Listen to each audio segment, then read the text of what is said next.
நல்ல work அவுட்டுக்கு sleep எவ்வளவு இம்பார்ட்டன்ட்னு தெரிஞ்சுக்க இந்த வீடியோ ஒரு எடுத்துக்காட்டா இருக்கும். ஃபுல்லா பாருங்க. நான் நைட்டு வெறும் 2 மணி நேரம் தான் தூங்கியிருந்தேன். ரொம்ப நாள் கழிச்சு புஷ் பண்ண போறோம், நல்லா புஷ் பண்ணிடணும்னு நினைச்சு போன எனக்கு அடியே செருப்படி. 10 ரிப்பு போட்ட இடத்துல வெறும் 9 ரிப்பு தான் வந்திருக்கு. ஆனா இன்னைக்கு ஜிம் ஃப்ரீயா தான் இருந்துச்சு.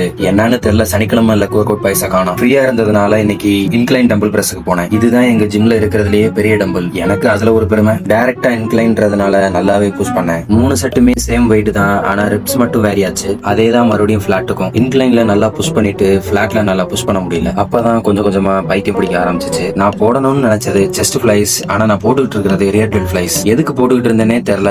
அதையும் வீடியோவும் எடுத்திருக்கேன், நல்லாவும் புஷ் பண்ணிருக்கேன். அடுத்த செட்ல தான் நான் ரியலைஸ் பண்றேன், எதுக்கு ரியர் டெல்ஸ் போட்டோம், நல்லாவே புஷ் பண்ணிருக்கோம், வீடியோவும் எடுத்திருக்கோமே, என்ன ஆச்சு அப்படின்னு யோசிச்சுட்டு இருந்தேன். சரி என்னமோ ஆகிக்கிட்டு இருக்கு, ஒர்க் முடிச்சுட்டு சீக்கிரம் கிளம்பலாம் அப்படின்ட்டு லேட்டரல்ல வெறும் 2 செட்டு, 3வது செட்டு போட முடியல. ஒரு மாதிரி தலை சுத்திக்கிட்டே இருந்துச்சு. ஃபைனலா ஷோல்டர் பிரஸ்ல ஒரே ஒரு செட்டு தான் போட்டேன். கொஞ்ச நேரம் பம்ப் செக் பண்ணிட்டு லேட் பண்ணாம வீட்டுக்கு ஓடிட்டேன். இன்னைக்கு நான் பண்ண தப்ப நீங்க யாரும் பண்ணிடாதீங்க. ஒன்ஸ் இப்படி பண்ணிட்டோம்னா நமக்கு அது சரியாக 3 நாளுக்கு மேல ஆகும். சரி, நெக்ஸ்ட் ஒரு பெர்ஃபெக்ட் ஆம் டேல சந்திக்கலாம். பாய்.